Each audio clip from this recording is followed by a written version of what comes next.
She collapsed in his field like a lost bird. He had no idea she'd flown in to buy the entire town.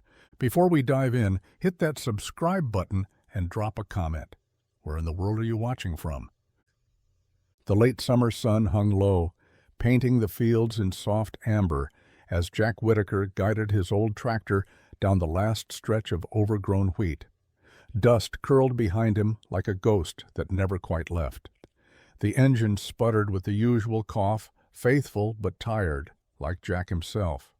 Another day nearly done. Another day wondering if he could keep the farm through winter.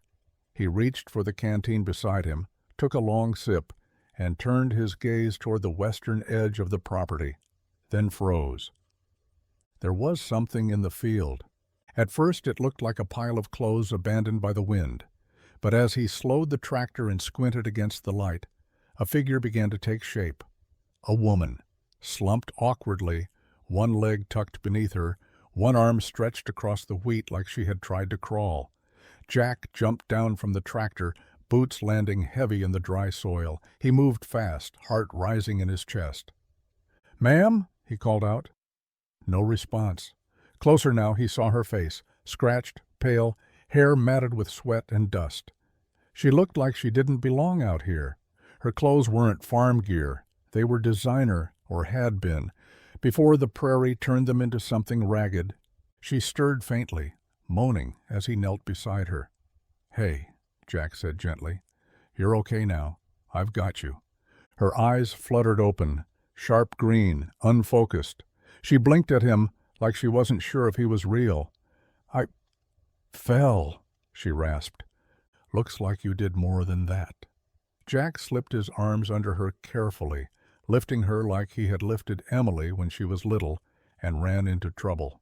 The woman was light but limp, her breath shallow against his chest. He carried her back across the field as the sun dipped behind the hills, its light fading just fast enough to feel ominous. Jack didn't know who she was or how she ended up on his land, but none of that mattered yet. She needed help, and in a town that had forgotten how to offer it, Jack still remembered what it meant to be decent. The screen door creaked on its hinges as Jack nudged it open with his boot, the woman still cradled in his arms. Dust drifted through the porch like old memories, settling on the weathered rocking chair and cracked floorboards. Inside, the house was quiet, too quiet, if he let himself think about it. He hadn't brought anyone home since the funeral, but now wasn't the time to reflect on ghosts. This woman needed care, not questions. He laid her gently on the faded plaid couch in the front room. She winced as her shoulder hit the cushion and her eyes fluttered open again, confused but alert. Jack knelt beside her and offered a steady look. "I'm Jack Whitaker. You're safe here. Can you tell me your name?" She blinked, then looked away. "Call me Eve." It didn't sound like the full truth. It barely sounded like her voice. But Jack nodded anyway. He knew better than to press someone when they were bruised and guarded. Whatever she was hiding could wait. He stood and moved to the small cabinet near the kitchen, pulling out his old first aid kit. The box still had his late wife's handwriting on the label. Stitches, gauze, tape. That part stung more than he liked to admit. He returned to the couch, opened the kit, and began tending to Eve's scraped arm with slow, practiced hands. She watched him quietly, her breathing shallow but steady. "You live here alone?" she asked, voice raspy. Jack didn't look up. "Just me and the land." He paused. "And sometimes my daughter. She's 12, lives with her aunt during the week." Eve nodded, then winced again as the antiseptic stung. "You didn't have to help me." Jack gave a dry chuckle. Wasn't really a decision, just seemed like the right thing to do. They sat in silence after that, just the soft ticking of the clock and the occasional moan of the old house settling. Jack wrapped her arm in gauze, then brought over a blanket from the back room. She didn't protest. She only pulled it tighter, like the warmth surprised her. He poured her a glass of water and set it beside her, watching her hands tremble slightly as she reached for it. Whoever she was, wherever she came from, she wasn't used to this kind of simplicity. Jack didn't ask again. He just nodded once and stepped back. You rest. We'll figure things out in the morning." And without another word, he left her with the creaking floor, the chirp of crickets outside, and the quiet company of a man who still believed kindness didn't need a reason. The stars came out slowly, scattered across the night sky like someone had flung a handful of salt into velvet. Jack stepped onto the porch, 2 chipped mugs in hand, steam curling from both. He handed one to Eve, who had managed to sit up on the couch, her blanket wrapped tight around her shoulders like armor. She took it carefully, fingers brushing his. "Thanks," she murmured, not meeting his eyes. "Chamomile," Jack said, settling into the armchair across from her. "Picked it myself. Figured if you were the type to wander into fields alone, you might appreciate something natural." Eve gave a faint smile, but it faded quick. She stared into her cup like it held answers. "I used to camp when I was younger. Hike, disappear for a while. It was easier then." Jack raised an eyebrow. "Easier than what?" She hesitated, then shook her head. "Then now." The house was dim, lit only by the warm glow of the single lamp and the moonlight slipping through the lace curtains. Outside, the cicadas buzzed low, and the night smelled of hay, soil, and something older, something peaceful. "People usually come out here to find something," Jack said, "or to lose something." Eve looked up. Her eyes searched his, but said nothing. "I don't pry," he added. "Never saw the point in dragging a story out of someone who ain't ready to tell it." That seemed to ease something in her. She tucked her legs beneath her and exhaled slowly. "You live like this every day?" Jack nodded. "It's not much, but it's honest. I wake up with the sun, fight the soil, fix what breaks, and pray the roof holds. Some days are louder than others." Eve's eyes softened. "That sounds good." Jack tilted his head. "You say that like you've never had a quiet day in your life." She smiled, just barely. "Maybe I haven't." They didn't say much after that, just sipped their tea while the stars turned above them, silent and patient. Eventually, Jack stood and motioned down the hallway. "Guest room's the second on the left. It's not fancy, but the sheets are clean and the door still closes." Eve didn't thank him this time. She didn't need to. The way she looked at him, as if he'd just given her something she'd forgotten she missed, was more than enough. The morning broke in shades of dull gray, the kind of sky that never made up its mind, halfway between rain and regret. Jack loaded his old truck with a busted chainsaw, an empty feed sack, and a list scrawled in pencil on the back of a utility bill. Eve was still asleep when he eased out the front door, her form curled under the patchwork quilt like a question he hadn't yet asked. The engine coughed to life on the third try. Jack tapped the dashboard twice, habit, not magic, and rolled down the long gravel drive, past the leaning fence posts and wilting cornstalks. The road into town was familiar, but lately it had started to feel like a farewell. More for sale signs, more windows with taped-up glass. Another handwritten notice in the bakery window, closed until further notice. Main Street was quiet, save for the rustle of wind and the flickering open sign outside Gus's General. Jack parked in the usual spot, tugged on his cap, and headed inside. The bell above the door gave its tired chime. Gus looked up from behind the counter, squinting through his thick glasses. "Morning, Jack." "Morning. Need feed and another set of plugs if you've got 'em. Also gas mix for the saw." Gus nodded, slow as ever. "I'll get 'em." While Jack waited, he wandered past the dusty shelves, past rows of canned peaches no one had touched in months. 2 women stood near the register whispering, Linda from the post office and Marlene, whose farm had sold off last fall. Their voices dropped as Jack approached, but not low enough. "Did you hear?" Linda murmured. "Sinclair Holdings. Bought half the county downtown. Old mill. Even Doc Hayes' clinic." Marlene clucked her tongue. "They're buying the town out from under us, piece by piece." Jack froze, something tightening behind his ribs. Sinclair Holdings. The name was like a thunderclap from a clear sky. He didn't say anything, just kept walking, the women pretending not to notice him now. When Gus handed him the feed, Jack paid without a word. He stepped outside, the door shutting behind him like a sigh. Across the street, another storefront had gone dark. He leaned on the truck bed, staring at the cracked sidewalk. A billionaire buying up Harper County? It didn't make sense. Unless somehow it did, and back home, someone named Eve was still sleeping under his roof. The sun had clawed its way through the clouds by mid-morning, casting long shadows across the dry, cracked fields.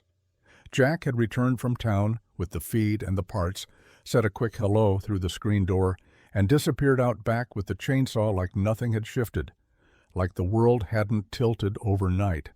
Eve stood barefoot on the porch, mug in hand, eyes scanning the land that stretched far and wide like a forgotten promise.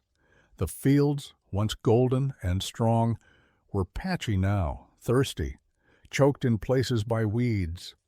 The fence along the east side slouched tiredly, its posts leaning like old men with bad knees. A swing swayed gently from the oak tree, worn rope fraying, the seat faded by years of sun and storms. She wandered slowly, careful of the ground beneath her. The farmhouse, up close, told a quiet story. The screen door had a tear near the bottom, patched with duct tape. The barn roof was missing shingles. The mailbox out front had Jack's name painted in white, the letters chipped but deliberate. Inside, the house was clean but sparse. No pictures on the mantel, no clutter. The fridge rattled when she opened it, a half carton of eggs, a block of cheddar, leftover beans in a cracked Tupperware. It didn't match the man who had lifted her like she weighed nothing and bandaged her wounds like he'd done it 100 times. It didn't match the man who had chosen kindness without knowing her name. When she stepped outside again, Jack was elbow-deep in the tractor's engine. His sleeves were rolled, grease on his forearms, jaw set like he was wrestling more than just machinery. She approached quietly. "You've got a lot on your plate," she said gently. Jack looked up. "That's what a plate's for. I could help." He wiped his hands on a rag and met her eyes. "I don't think that's a good idea." "I'm not helpless," she said, trying not to sound offended. "I didn't say you were, but this ain't a weekend retreat. It's my life." They stared at each other, something unspoken stretching between them. Eve folded her arms. "Not from around here, huh?" Jack gave a tight smile. "You think?"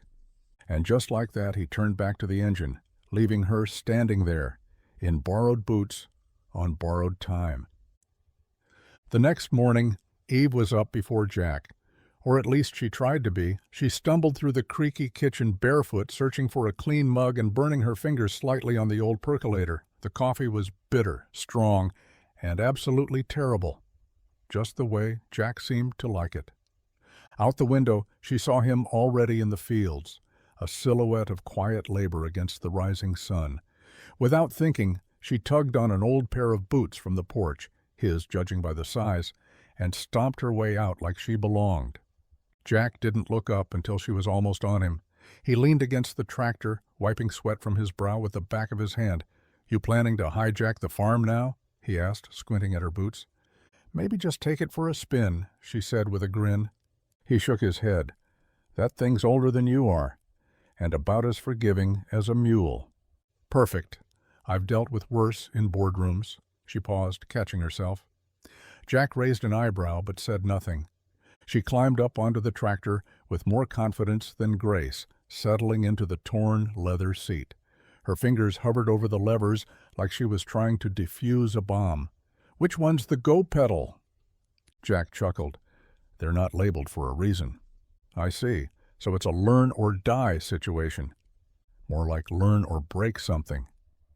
With a deep breath and a little too much bravado, she pressed one of the pedals, and the tractor lurched forward like a startled horse.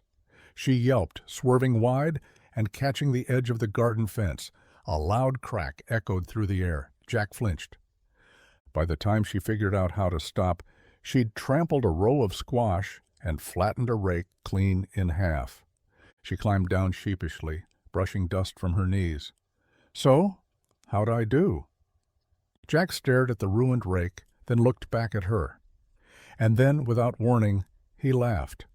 A real laugh, not polite, not cautious, the kind that shook out of him like a release valve finally opening. Eve blinked, surprised, and then started laughing too. The sound of it drifted over the fields like a secret they hadn't meant to share. Jack picked up the broken rake and shook his head. "Well," he said, "that smile of yours just cost me $10 and a Saturday morning." And for the first time, neither of them seemed to mind. The clouds rolled in fast, swallowing the afternoon sun with a kind of quiet fury. One moment the sky was wide and blue, the next it was smeared in bruised gray. The wind picked up, tugging at the clothesline and making the wind chimes sing a warning note that didn't sound like music. Jack stood on the porch, eyes fixed on the horizon. He knew this kind of storm, violent, sudden, and not one to underestimate. He turned to call for Eve, but she was already outside, frozen near the barn, staring at the sky like it had cursed her personally. "Eve!" he shouted, waving her toward the house. "Storm's coming in hard. Let's go." She didn't move. Jack jogged over, boots crunching in the dry dirt. "Eve," he said again, gentler now. "Come on. We've got to head to the cellar." Her hands were clenched at her sides, her breath shallow. "I can't," she whispered. "You can," he said, gripping her elbow firmly but not harshly. "You're not out here alone. Not this time." He led her back toward the house as the first crack of thunder split the sky. Rain started to fall in fat, cold drops. Jack opened the cellar doors, ushered her in, and followed, pulling the doors shut behind them just as the downpour let loose. Inside, the air was cool and damp, smelling faintly of earth and old memories. Jack lit a candle, its flicker bouncing shadows along the stone walls. Eve sat on the wooden bench, arms wrapped around herself, trying to breathe like she wasn't breaking. He didn't ask. He just sat beside her. After a while, her voice came, quiet and raw. "There was a storm like this when I was a kid. We were on a boat. My father didn't make it." Jack didn't speak. He let the silence hold her words steady. "He wasn't perfect," she added, "but I was only 9. I still thought he was invincible." The thunder cracked again. She flinched, and without thinking, Jack placed a steady hand over hers. "I hate how it still lives in me," she whispered. "We all carry things," he said. "Some just louder than others when the wind starts howling." In the candle's soft light, their hands stayed there. No promises, no fixing, just presence. And somehow, in the middle of the storm, it was enough. The storm had softened into a steady rhythm above, raindrops drumming on the cellar doors like a fading heartbeat. The candle's flame danced slower now, casting long shadows across the shelves of preserves and forgotten tools. Jack stood to stretch his legs, brushing his fingers along a dusty crate in the far corner. The wood groaned as he lifted the lid. Inside, old mason jars, rusted bolts, a radio that hadn't worked in years, and folded newspapers yellowed with time. He picked one up out of habit more than curiosity, shaking loose the cobwebs. The headline hit him like a punch to the ribs. "Evelyn Sinclair to buy Harper County." The name blared from the page, bold and unapologetic. A photo beneath it, sharp jawline, poised smile, tailored coat, matched the woman now sitting 5 feet away, wrapped in a borrowed flannel blanket. Eve. Jack turned slowly, holding the paper like evidence in a trial he hadn't signed up for. She looked up from the candle just as he did. Their eyes met, and in that instant, everything changed. She didn't flinch, didn't scramble for excuses or fake confusion. She just stared back at him, as if bracing for the moment to crash. "This you?" Jack asked, voice low. Eve, no, Evelyn, nodded once, barely. Silence filled the cellar, thick and unspoken. The kind that only comes when truth finally walks into the room and turns on the light. "I didn't plan on ending up here," she said quietly. "The car, the storm. I wasn't supposed to stop. I wasn't supposed to meet you." Jack looked down at the paper again. "You're the one buying up the town. People are losing everything." She stood now, stepping forward into the flickering candlelight, her voice trembling just slightly. "That's not what I'm trying to do. It's more complicated than the headline." "Doesn't feel complicated when the mill shuts down or Doc Hayes has to pack up his clinic," Jack said. "Feels like losing." She didn't argue. She just looked at him, tired, exposed. "I wasn't lying about everything," she said. "Just the name." Jack folded the paper slowly and set it down. "That's the one thing I needed to be real." And with that he turned away, the quiet between them louder than the storm ever was. Morning came heavy. Not the bright kind that brought fresh starts and golden light, but the gray kind that hung over the farm like a weight, quiet and pressing. The rain had stopped some time before dawn, but the ground was soaked, and so was Jack's mood. He moved through his morning routine with mechanical precision, feeding the hens, checking the fences, doing everything except walking back into that house. When he finally did, she was already up. She stood by the window in one of his old flannel shirts, hair still damp from a restless night, her fingers wrapped tightly around a mug that had long since gone cold. She didn't turn as he entered, but she knew. "You read the paper," she said. Jack didn't respond right away. He set his hat on the table and crossed his arms, his jaw clenched just enough to make his words sharper when they came. "You lied to me." She turned then, slowly, like someone preparing for a storm. "I didn't know how to tell you. You knew how to say everything else, just not the part that mattered." Her eyes were steady but not cold. "I didn't come here with some plan. I got stranded. I panicked. I didn't want to be Evelyn Sinclair here, not for once." Jack nodded. "Once." "So you pretended to be someone else. You walked onto my land, into my house, slept under my roof, and left out the truth." "I needed to breathe," she said, voice soft. "I needed to be someone other than a headline." "You picked the wrong town for that," he said. "Because around here, names mean something. People live and die on trust.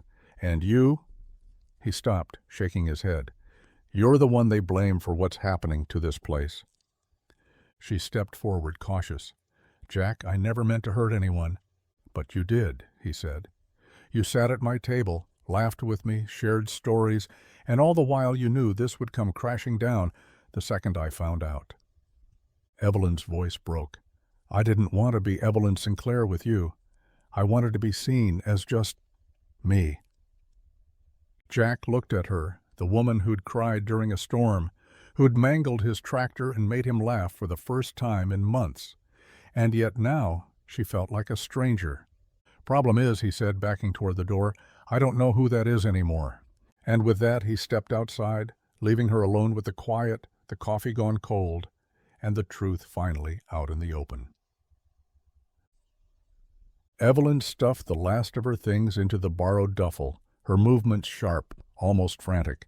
The house was too quiet, the air too thick. Jack hadn't said more than a handful of words since the truth came out, and everyone had landed like a slammed door. She had hoped for understanding, maybe even forgiveness, but what she got was distance.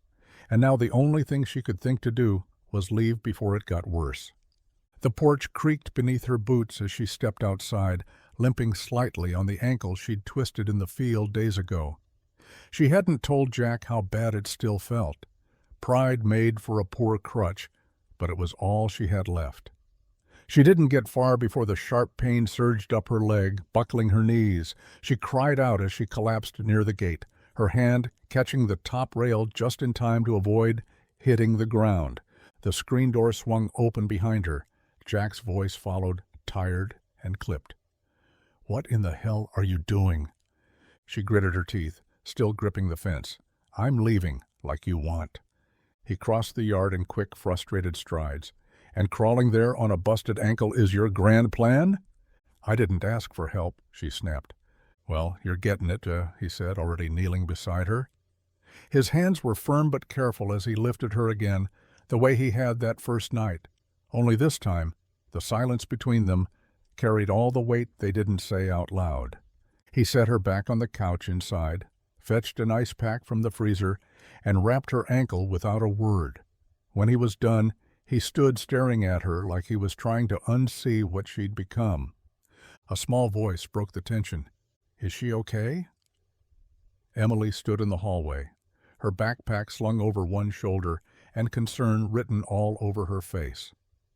"She twisted it again," Jack said gruffly. Emily stepped closer. "She should stay, at least until she's better." Jack looked at his daughter, then at the woman on the couch, the one who wasn't supposed to matter, but somehow already did. His jaw tightened. He nodded once. "Just until you can walk without falling over," he muttered. And then he walked out, leaving Evelyn with an ankle wrapped in ice, a heart wrapped in guilt, and a little girl's mercy keeping her in a place she wasn't sure she still deserved. The next morning she was already up before the rooster. Jack found her in the barn, sleeves rolled, her expensive haircut tied back with an old rubber band. The smell of hay and manure clung to her like she'd been born to it, though the awkward way she held the pitchfork said otherwise. "You really don't have to do that," Jack muttered, stepping past her with a fresh bale on his shoulder. "I want to," she replied, stabbing the fork into the stall's corner with more determination than grace. "Let me earn my keep." Jack paused, watching her wrestle with a mound of old straw. She jabbed, dragged, and managed to fling more hay into the air than into the wheelbarrow, but she didn't complain. She didn't flinch when the goats nibbled her sleeves or when the mud pulled at her boots. She just kept working, cheeks flushed, brows furrowed, pride set like concrete. By midday she'd hauled water, mucked 3 stalls, and spilled a full bag of feed trying to pour it into the trough. Jack bit back a smirk as he watched her crouch down to scoop the pellets back up by hand, brushing her hair out of her eyes with a forearm smudged in dirt. "Not quite how I pictured Sinclair Holdings running an operation," he said finally, leaning against the barn door. She looked up, winded but smiling. "Not quite how I pictured manual labor, but I think I prefer this boardroom." "You mean the barn?" "Same thing," she grinned, "just with better ventilation." Later she tried to cook lunch, emphasis on tried. The eggs were burnt, the toast was more ash than bread, and she somehow managed to explode a pot of grits. Jack walked in just as she was scraping blackened crumbs off the stovetop, her face flushed in frustration. "Don't say it," she warned, holding up the spatula. He chuckled despite himself. "Wasn't gonna, just wondering how a billionaire makes grits explode." Evelyn sighed and slumped into a chair, defeated. There are some things money really can't buy. Jack poured them both coffee and slid a leftover biscuit across the table. As she took it, their hands brushed. This time neither of them pulled away, and he didn't say it out loud, but it was starting to show. She wasn't just playing pretend. Something in her was changing, trading polish for grit, power suits for muddy boots. And Jack was watching it happen in real time. The morning air was crisp, the kind that hinted at fall without fully letting go of summer. The sky stretched wide above them, a faded denim blue smeared with streaks of light. Jack stood at the edge of the field, seed packets in one hand, a spade in the other, watching as Evelyn knelt beside a row of turned soil, dirt already under her nails. "I think I remember how to do this," she said, a little breathless, as she pressed a seed into the earth. Jack arched a brow. "You mean without a shareholder meeting and a quarterly forecast?" She shot him a look, but there was a laugh behind it. "Believe it or not, I didn't grow up in a glass tower. My grandfather had a garden, nothing fancy, just tomatoes, beans, carrots. He used to say the dirt was honest." Jack nodded slowly. "Sounds like a wise man." "He was," she said, fingers working steadily. "He taught me to love simple things, to shut up and listen when the wind changes. I forgot all that for a long time." Jack passed her a tray of starters. "So what happened?" She paused, hands hovering above the soil. "Life, expectations. My parents wanted a legacy, not a greenhouse. I was good at the business stuff, ruthless even, and it worked Until it didn't. She looked up at him then, eyes softer than he'd seen them before. "I don't think I've touched a real garden in over 10 years. Jack offered her the spade. "Good news is, the dirt doesn't care about your resume." They worked in silence for a while after that, Evelyn planting with quiet reverence, Jack digging steady rows. Occasionally they brushed shoulders. Neither stepped away. The sun rose higher, warming the earth and their backs, and for the first time in days there was no tension between them, just shared space, shared sweat, and the rhythm of something old coming back to life. Evelyn wiped her brow with the back of her hand. "You ever think about giving up on this land?" "Sometimes," Jack admitted. "But then I remember, seeds don't care how tired you are. You either plant them or you don't." She smiled faintly. "And they either grow or they don't." "But some do," he said. She nodded, pressing another seed into the ground. "Yeah, some do." By the time Friday rolled around, the gossip had bloomed wider than Jack's sunflower rose. In a town like Harper, silence was rare, but whispers were fertile.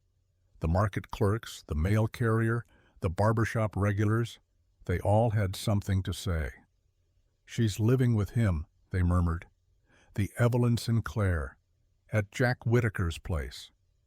Some said it with curiosity, others with judgment, a few with open suspicion. Jack heard it all and said nothing.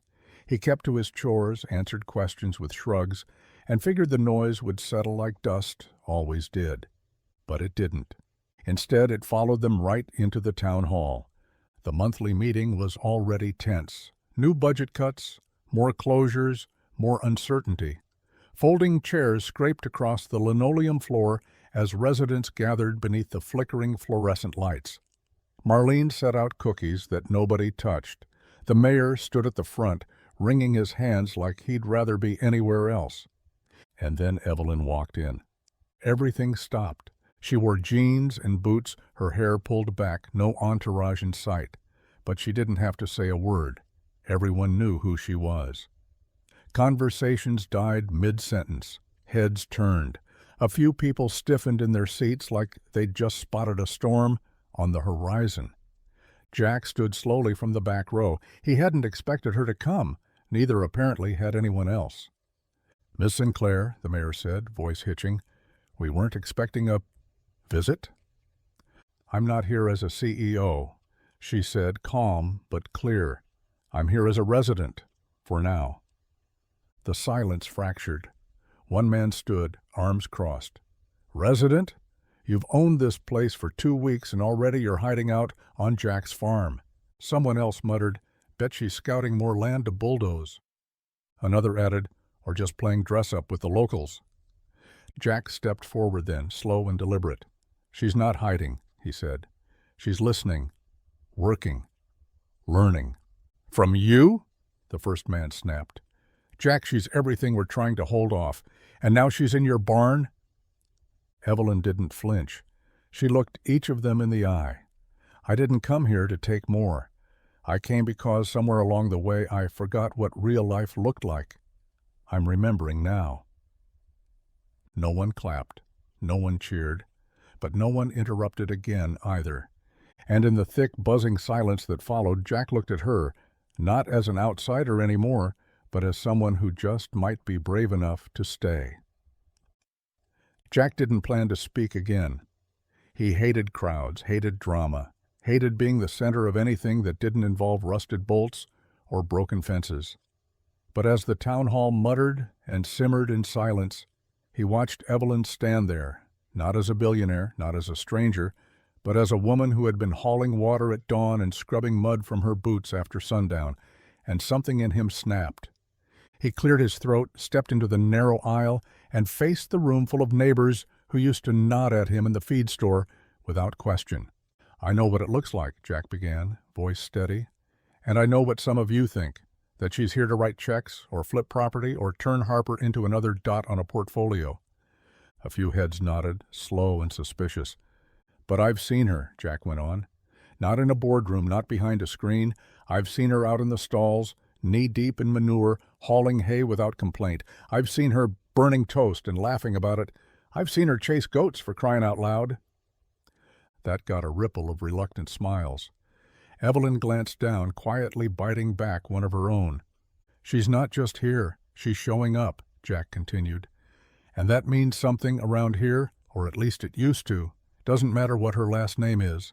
What matters is that she didn't run when we found out. She stood here and looked us all in the eye." Marlene crossed her arms. "You think that makes up for the rest?" "No," Jack said simply, "but it's a damn good start." There was a long pause, the kind that didn't ask for applause but demanded consideration. Jack let it sit, let the weight of it soak in. "Maybe she came here by accident, Pia," he added, "but I've seen her work harder than folks who've been here their whole lives. You want to judge her, that's your right. But don't forget, this town could use more people who give a damn." He stepped back, tipping his hat like the conversation was over. And maybe it wasn't forgiveness yet, but it wasn't fury either. Just quiet, unsettled thought. And in Evelyn's eyes, shining, fierce and stunned, it was something even better than thanks. It was belief. The sun had dipped low by the time they got home, casting long amber streaks across the porch. Jack didn't say much on the drive back. Evelyn didn't either. The silence wasn't angry. It was just full. Full of things that couldn't be sorted on the way home from a town hall meeting where the air had felt thick enough to choke. Jack dropped his keys in the dish by the door and headed straight to the sink, washing the dust off his hands. Evelyn stood near the table, still wearing the same boots, same jeans, still stained with sweat and dirt from that morning's work. But something in her was sharper now, steadier. "I have an idea," she said finally, voice clear. Jack didn't look up. "Does it involve selling the rest of the town?" She flinched at that. "No, it involves trying to give something back." He turned, drying his hands. "Go on."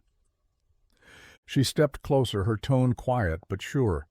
"A harvest fair, something simple, for the town, free booths, music, food, a celebration, like the ones they used to talk about.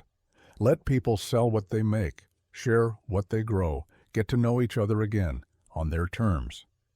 Jack raised an eyebrow. "And let me guess, you fund the whole thing?" "If they'll let me," she said. "I don't want a banner with my name on it. I don't want credit. I just want to help create something good, real." He folded his arms. "Sounds like you're trying to buy your way out of guilt." Her jaw tightened. "I'm not." He tilted his head. "Sure about that?" "Yes," she said, eyes not budging from his. "I've bought plenty of things in my life, Jack. Companies, buildings, lawyers, silence. But I've never been able to buy forgiveness. And I don't want to." She stepped closer still. "I want to earn it. Even if it takes time, even if I never fully get there." Jack studied her, this woman who once existed only on headlines and shareholder calls. And now here she was with dirt on her knees and sincerity in her voice. "All right," he said, after a long pause, "but no big speeches, no fanfare." "Just booths and pies," she replied, a glint of hope breaking through. He sighed. "God help us all." But he didn't stop her. He didn't walk away. And somehow, that said everything. It started as a joke. Emily, sitting cross-legged on the kitchen floor with a pencil between her teeth, looked up from her Harvest Fair Ideas notebook and grinned at Evelyn. "You should bake something," she said, tone mischievous, "like an apple pie." Evelyn glanced up from her seat at the table, halfway through folding fair flyers. "I can barely boil water, kid." "That's what makes it fun," Emily said, eyes wide with that gleam only children and troublemakers share. "Everyone bakes for the fair, even Mr. Thompson, and he once set his apron on fire." Jack, leaning against the doorframe with his arms crossed, tried not to smile. "She's got a point. It's tradition." Evelyn groaned. "Are you two teaming up on me now?" "Yes," they said in unison. That's how she found herself in Jack's kitchen the next morning, rolling up her sleeves with a recipe card that had seen better decades and a pile of bruised apples donated by the neighbor down the road. Emily tied a dish towel around Evelyn's waist like a sash of doom. "You're going to do great," she said cheerfully. "Probably." The next 2 hours were a mess of flour storms, too much cinnamon, and apples that somehow ended up on the floor more than in the crust. Evelyn burned the first batch. The second had a crust so hard, Jack joked it could patch his tractor. She took it in stride, wiping her brow with the back of her flour-covered hand, laughing at herself with a sound Jack hadn't heard before, free, unguarded.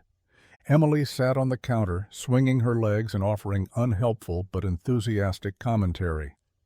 "You're better at this than I expected," she lied sweetly. "I've been insulted more gently by Fortune 500 board members," Evelyn replied, grinning. Jack just watched, not with skepticism anymore, but with quiet curiosity. There was something in the way she leaned into the chaos, in the way she didn't try to perfect it or control it, something he hadn't seen in her before. She wasn't a guest anymore. She wasn't just a name. She was burning pies and laughing with his daughter and wearing his old apron like it belonged to her. And that's when it hit him. She fit. Not because she tried to, because she stopped trying altogether. The porch creaked beneath them as the sun melted into the horizon, casting long golden streaks across the fields. It was the kind of evening that made the air taste slower, softer. Jack sat in his usual spot, a worn rocking chair that had belonged to his father. Evelyn leaned against the rail, barefoot, sipping sweet tea from a mason jar like she hadn't once worn shoes that cost more than his monthly feed bill. They hadn't spoken much since the kitchen chaos that morning. The pie was still cooling, well, what was left of it, and Emily had gone to bed with flour in her hair and a grin on her face. The silence now wasn't awkward, just full, the way it gets when two people have seen each other raw and neither of them has run. Jack cleared his throat. "So, about this fair." Evelyn glanced sideways. "Still think it's a bad idea?" "I think it's a good idea in the wrong hands," he said plainly. "The people in this town? They're proud. They've been burned before. They don't want a billionaire parachuting in and trying to fix them." She nodded slowly. "I don't want to fix anyone. I want to contribute." "Then don't lead." "Listen," Jack said. "Let them tell you what they need. Let them run it. You just show up." Evelyn turned fully toward him now. "So what? You want me invisible?" "No," Jack said, locking eyes with her. "I want you honest. If you're going to be part of this town, you can't just show up when it's convenient, and you can't keep hiding behind first names and quiet exits." She took a breath, then stepped closer, leaning her arms on the railing beside him. "All right, deal." Jack raised an eyebrow. "Just like that?" "No more lies," she said, "and no more saving people who didn't ask to be saved." They shook hands, not like business partners, but like something truer. A contract written in calloused palms and worn porch wood, sealed by a sky full of stars instead of ink. And in that quiet agreement, something shifted. Not dramatic, not earth-shaking, just a start. But for both of them, that was enough. The attic smelled like time, old wood, forgotten books, and a hint of dust that danced in the sunbeams, slicing through the cracked window pane. Evelyn had climbed up there looking for spare chairs for the fair. What she found instead was a box shoved beneath a faded tarp, its corners soft and edges worn. No label, just a weight that felt more emotional than physical the moment her fingers touched the lid. She didn't open it at first. Something told her it wasn't hers to see. But when Jack climbed the stairs, wiping his hands on a rag and ducking under the low beams, he paused at the sight of her kneeling beside it. "You found it," he said quietly. "I wasn't snooping. I know." He stepped closer, crouched beside her, and rested his hand on the lid. "It's all right." He lifted the top, slow and careful, like he was opening a wound that had finally scarred over. Inside were bundles of letters, neatly tied with twine, some yellowed, some newer, each one addressed in the same looping script, to Jack, for later. Evelyn didn't say anything. She didn't have to. Jack reached in, pulled one out, and held it like it was made of glass. "She started writing them after the diagnosis," he said. "Didn't tell me at first, just said she liked writing again." He unfolded a letter, eyes skimming lines he already knew by heart. She left one for every season, every anniversary, even some for Emily, birthday cards for the years she knew she wouldn't see. Evelyn swallowed the lump in her throat. "She must have loved you deeply."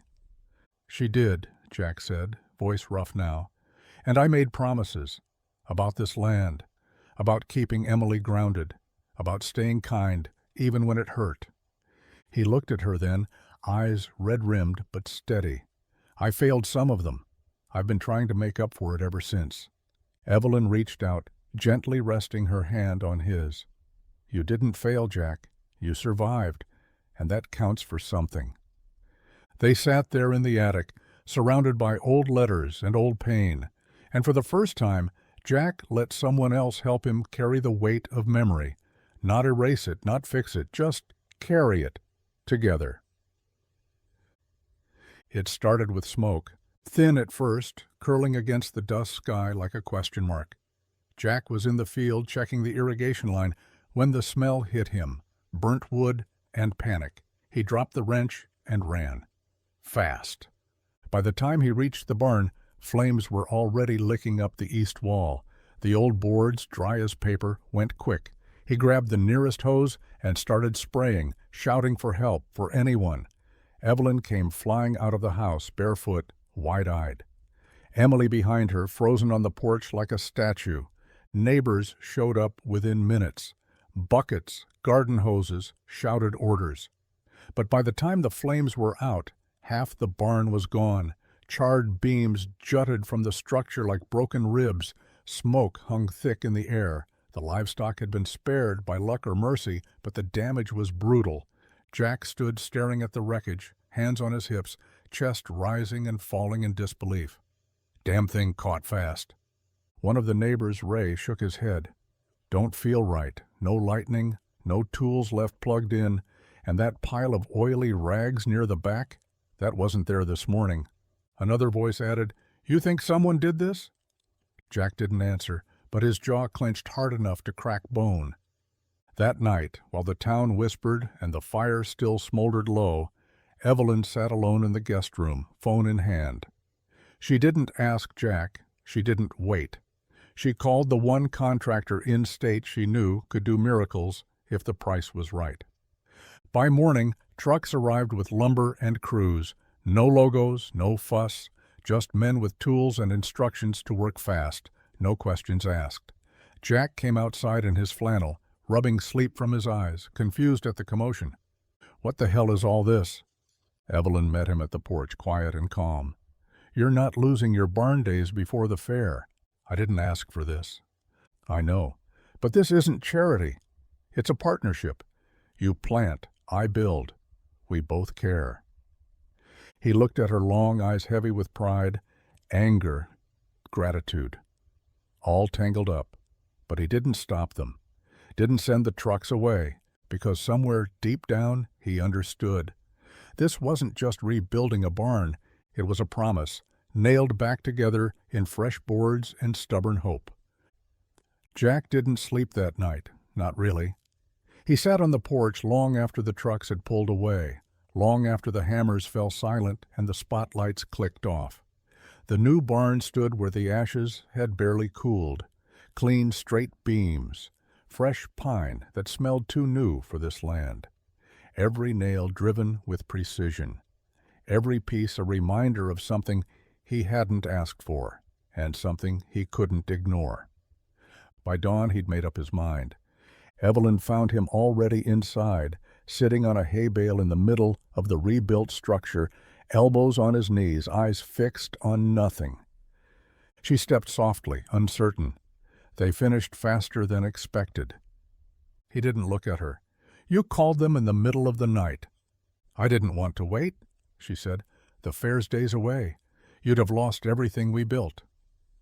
He stood slowly, brushing hay dust from his hands. "You paid for this?" "Yes." "With what, Evelyn? Money? Power? Leverage?" He turned to her now, eyes sharp but not cruel. "I told you, this town doesn't want saving." She met his gaze. "This wasn't about the town. It was about you. About not letting one more thing be taken from someone who's already lost enough." Jack's breath caught in his throat, the words hitting somewhere deeper than he wanted to admit. He turned away, ran a hand down one of the beams. It was solid, real, anchored to the ground he nearly gave up on. "You don't get it," he said, voice low. "When people fix things for me, it feels like another reminder I couldn't do it myself." She stepped beside him. "Then maybe think of this as balance. You gave me shelter when I was a stranger. You listened when no one else did. This is me finally standing beside you, not in front of you." The silence stretched out like a field ready for sowing. Jack exhaled, long, heavy. But something in his shoulders eased. He sat down again, back against the new wall, and patted the spot beside him. Evelyn joined him. Together they watched the sun push its way over the horizon, light pouring through the new slats like forgiveness itself, warm, slow, and unspoken. "I still hate surprises," Jack muttered. She smiled, resting her head against his shoulder. "Then I'll warn you next time." And for once he didn't mind the view ahead. The morning of the harvest fair bloomed with a kind of magic Harper hadn't felt in years. The sun rose bold and proud over the horizon, cutting through the early chill with golden light that shimmered on dew-covered grass. By 8 o'clock, the town square was alive. Vendors hammering up signs, kids chasing each other with sticky fingers, old-timers hauling out jam jars and heirloom quilts like buried treasure. Evelyn stood at the edge of it all, sleeves rolled up, clipboard in hand. But this time, no one looked at her like a stranger. Jack had insisted she keep it simple, and she had. No Sinclair logos, no press, no board members, just hand-painted signs, homemade cider, and folding tables packed with pride. She moved from booth to booth, trading compliments and dollar bills with locals who finally stopped staring and started smiling. Marlene sold out of her pickled okra before noon. Ray's hand-carved rocking chairs had a wait list. Even old man Jenkins, who hadn't cracked a grin since the Reagan administration, laughed when a toddler smeared pumpkin butter across his pants and called it an accident. Emily was in the pie-eating contest, face first in whipped cream, while Jack manned the hayride with a half-smile that never quite left his face. He caught Evelyn's eye once across the crowd, gave her a nod, quiet but real. She nodded back, the weight in her chest lighter than it had been in years. She wasn't Evelyn Sinclair here, not today. She was just Eve. She helped stack apples, handed out paper plates, held a crying baby while its mom ran for more jam. She got flour on her jeans and lemonade spilled down her boots. She danced once, clumsy and laughing with a group of teenagers during the fiddler's last set. And no one whispered behind her back, not anymore. As the sun dipped low and the lanterns flickered to life, Evelyn looked around at the families gathered under string lights and patchwork banners. Music floated on the breeze. Laughter filled the air. This wasn't the town she'd bought. It was the town she was finally beginning to belong to. The fair had ended, but something lingered in the air.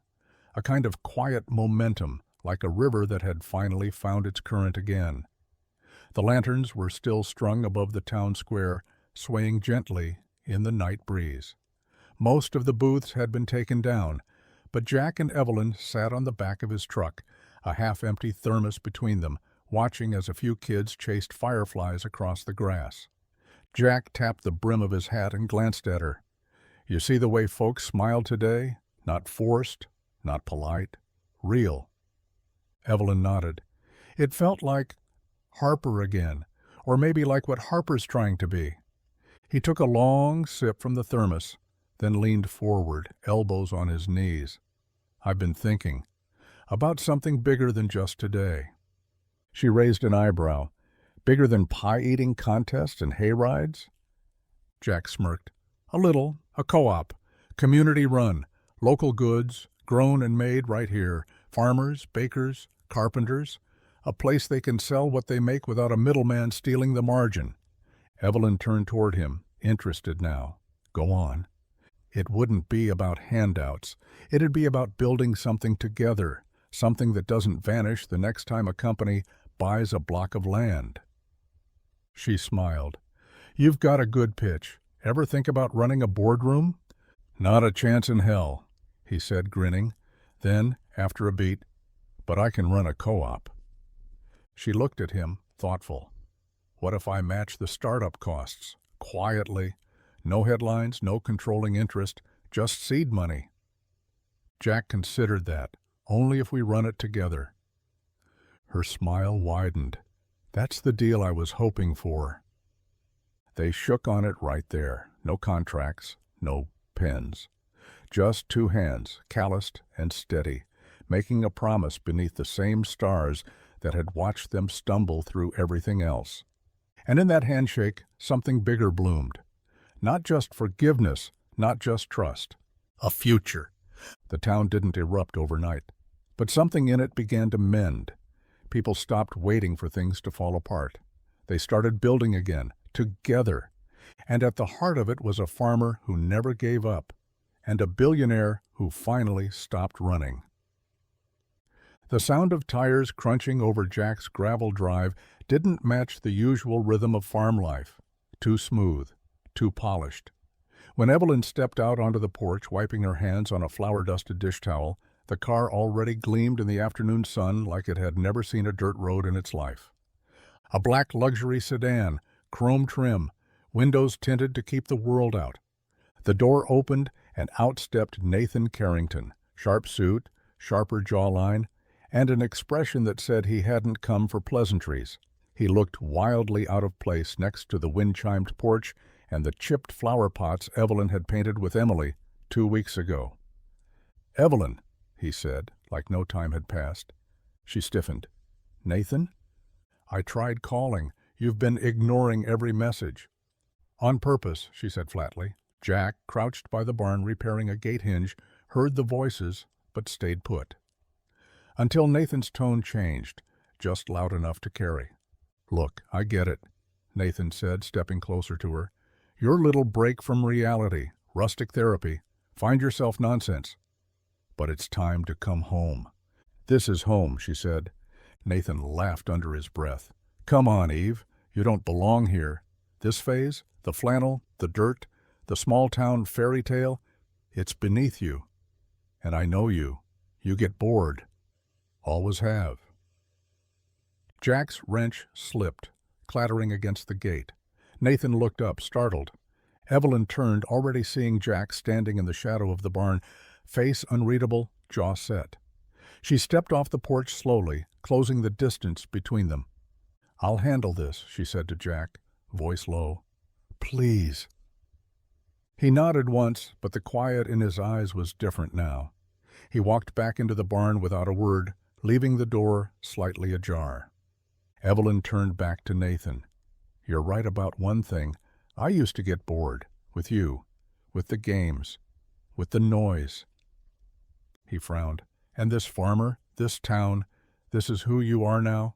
She didn't blink. "Yes, and it's not a phase. It's the first thing in years that's felt real."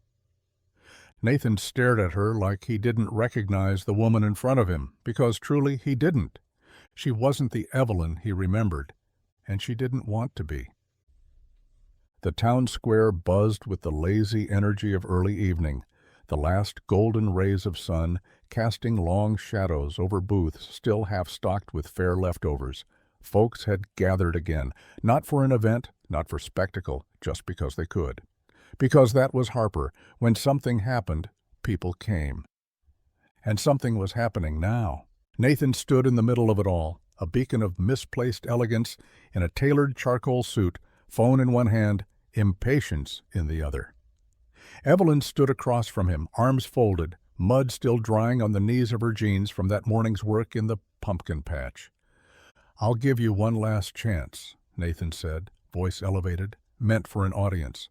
"Come back with me, to your life. The board, the condo, the world you built. This?"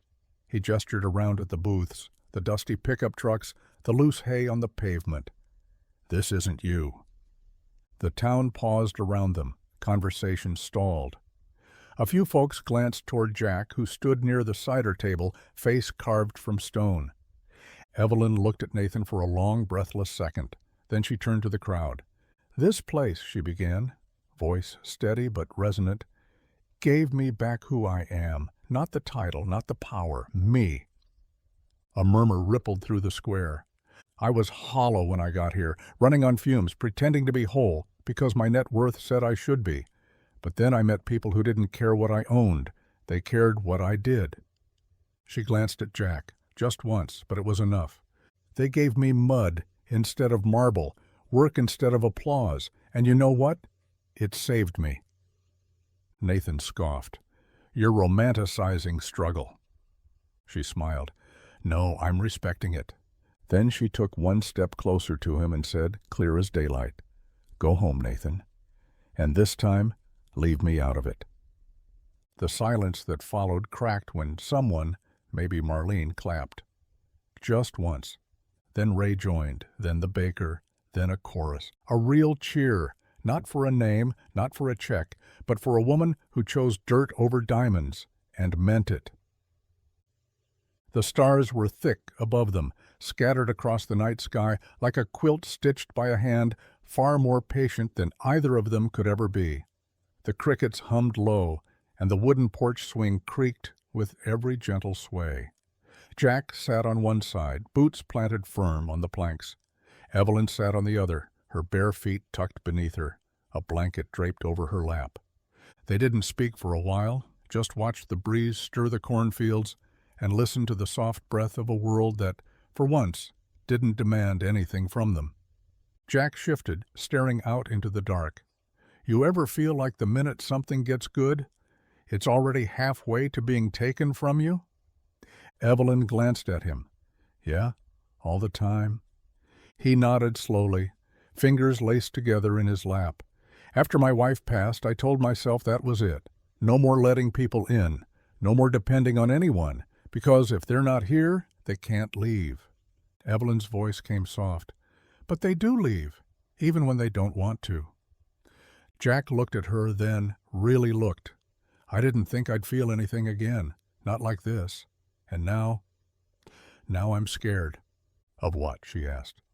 "That this is real," he said, "and that I might lose it again." Evelyn didn't answer right away. She reached for his hand, not boldly, not dramatically, just enough to close the space between them. Her fingers grazed his calloused palm. "I'm scared too," she whispered. "I've never trusted anything I couldn't control, and nothing about you, about this place, about this life, is something I can manage with a spreadsheet." Jack let out a quiet breath, almost a laugh. "That's probably a good thing." They didn't kiss. They didn't make promises.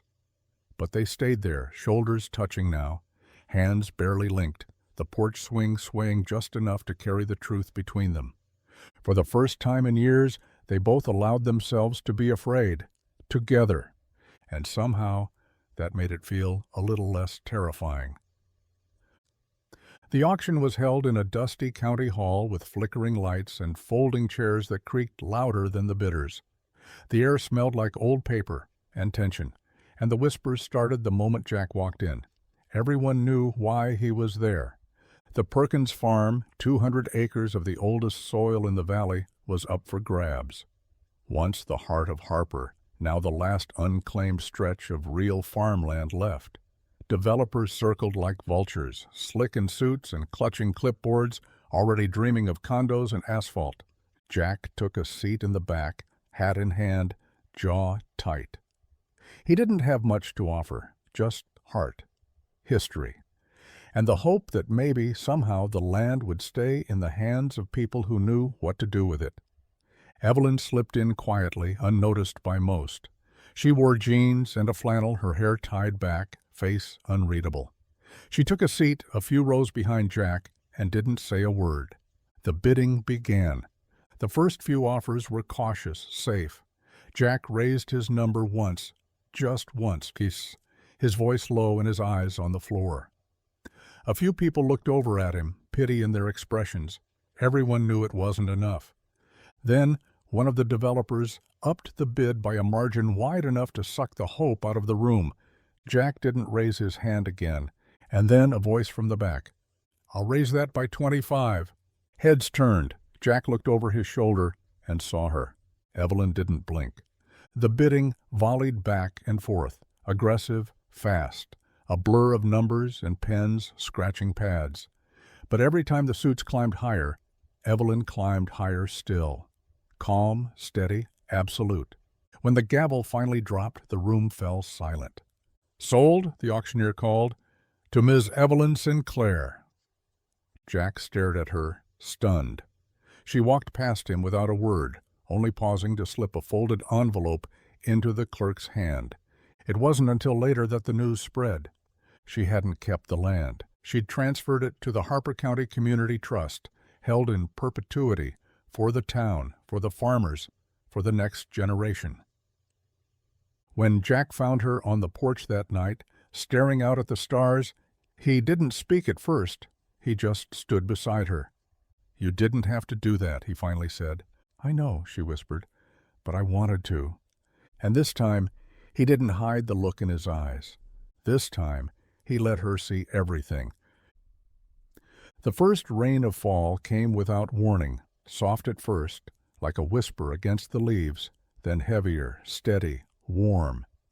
The clouds rolled in slow and heavy, thick with the scent of wet soil and wind. Jack was hauling tools back to the barn when he saw her. Evelyn was out in the pumpkin patch, arms stretched wide, face tilted to the sky, laughing as the rain soaked her to the skin. Her hair clung to her face, her shirt plastered to her like a second skin, but she didn't care. She twirled once, boots kicking up mud, spinning like a child who didn't know the world had ever been anything but kind. Jack dropped the tools and walked. He didn't call her name, didn't announce himself. He just moved toward her, boots squelching in the mud, heart beating faster than it had in years. She turned at the last second, startled, but not afraid. Her smile widened when she saw him. Rain dripped from her eyelashes, and her cheeks were flushed with joy and something deeper. "You're going to catch cold," he said, though his voice cracked halfway through. Evelyn shrugged, still grinning. "So catch it with me." He stepped closer, rain falling harder now, soaking them both as if the sky had waited all summer to cry. She looked up at him, eyes full of every unspoken thing between them. And then, finally, he reached for her, hands cupping her face, fingers sliding into damp hair. No hesitation. He kissed her, not gentle, not soft, not like something fragile, but like something that had survived, like a dam breaking, like rain after a drought, like two lives that had been waiting for this exact moment to remember they weren't alone. She melted into him, hands gripping his shirt, laughing through the kiss because the joy of it was too much to contain.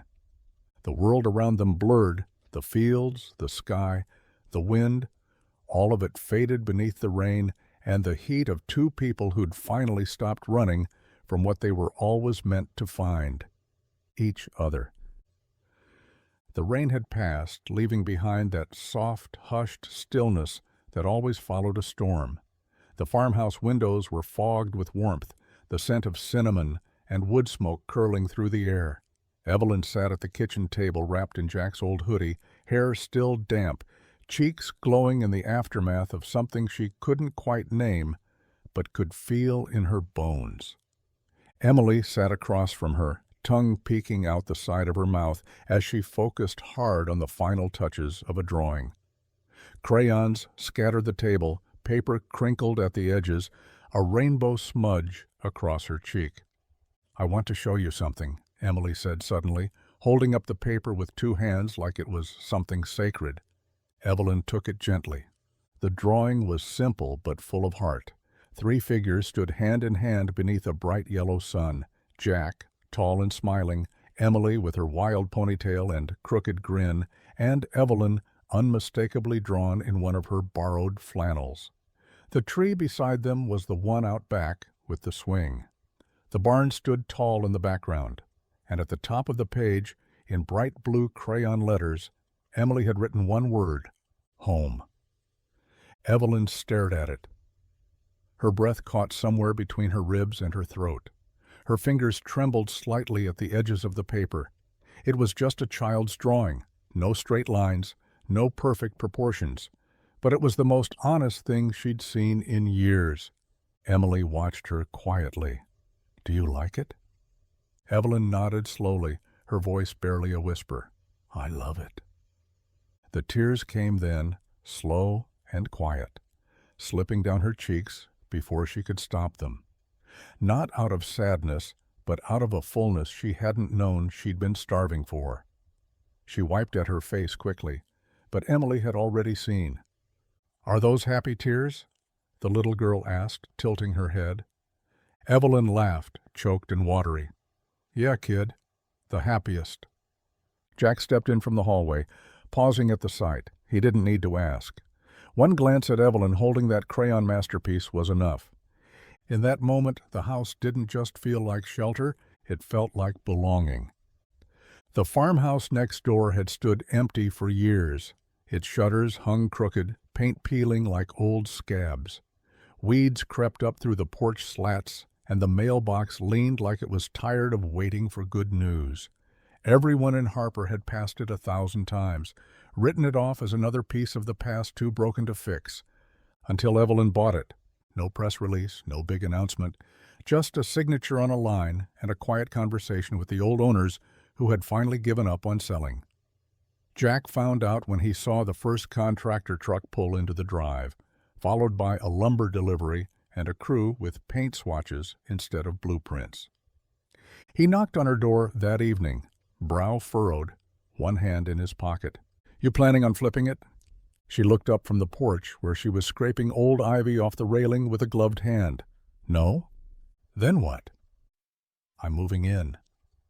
Jack blinked. "You're already here?" Evelyn smiled, soft and steady. "But I've been living in your home, borrowed space. I want my own, not to leave, to stay for real."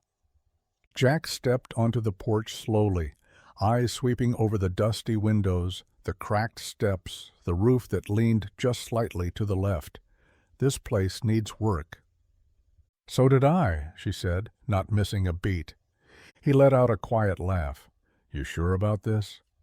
She looked up at him, eyes clear, voice certain. "For the first time in my life."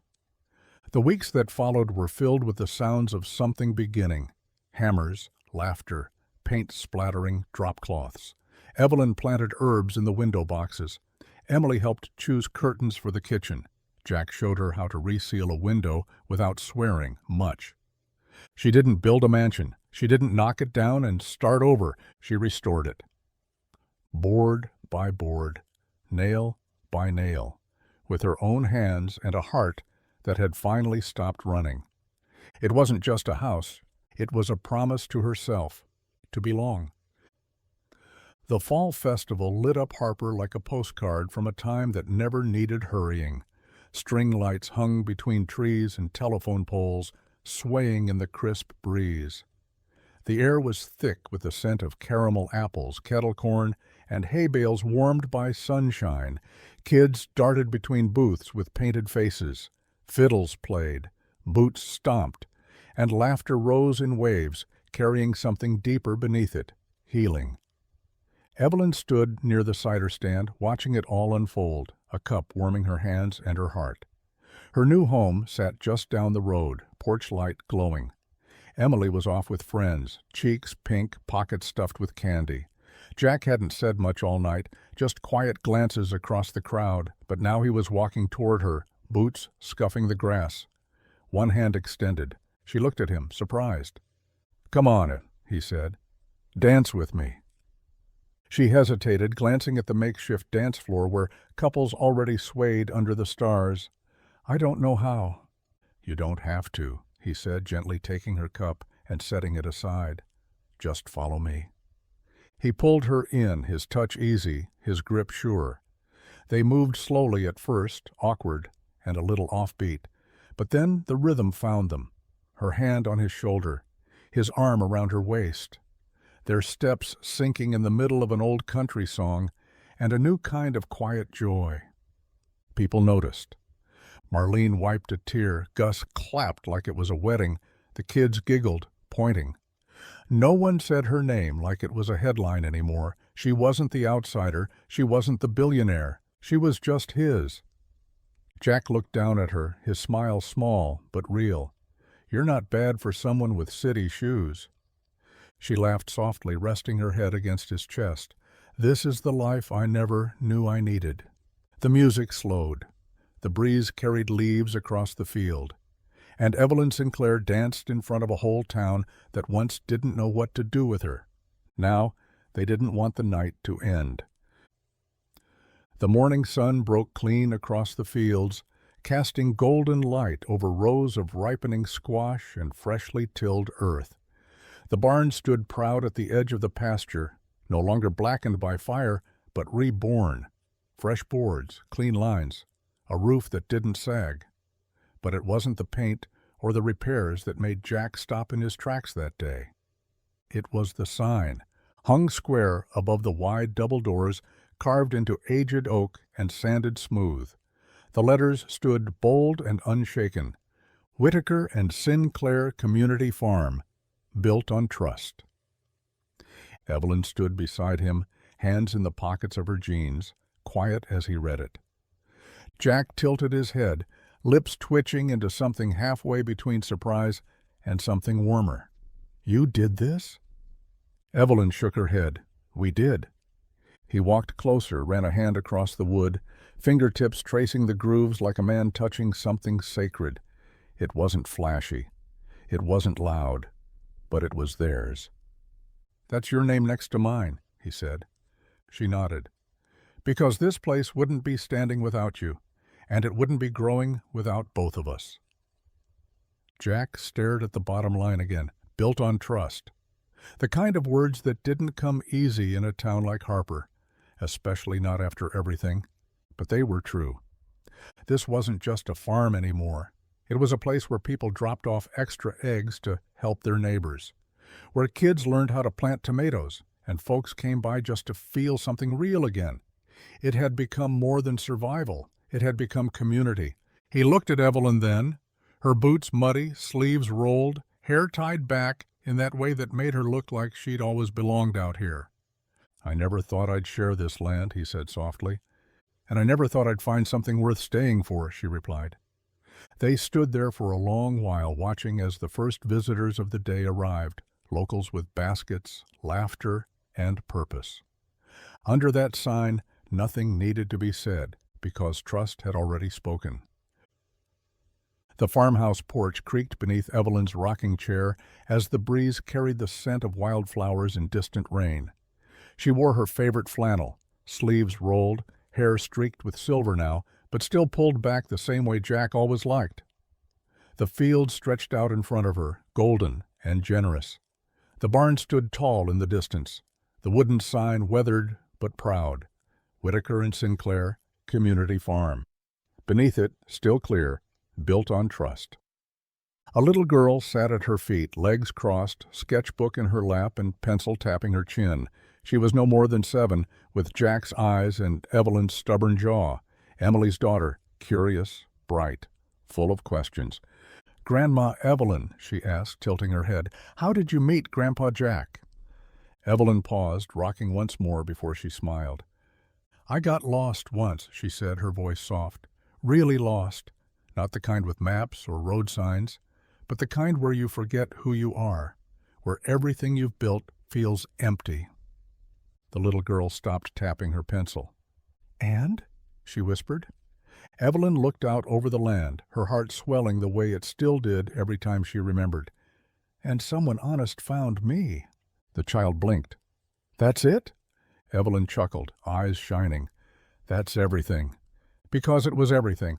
It was the broken-down car on the side of a dusty road, the porch swing under the stars, the laughter in the kitchen after burnt pie, the kiss in the rain, the fire that didn't end them, the sign carved in oak, the garden planted side by side, the man who never asked for her name, only her truth. The girl scribbled something quickly in her sketchbook. "I'm going to draw that," she said. "You and Grandpa Jack. And a big sun." Evelyn smiled, leaning down to brush a strand of hair from her granddaughter's cheek. "Don't forget the dirt," she said. "That's where the real story begins." And as the wind picked up through the fields and laughter floated from the barn, Evelyn rocked slowly, grateful still for the day she was found.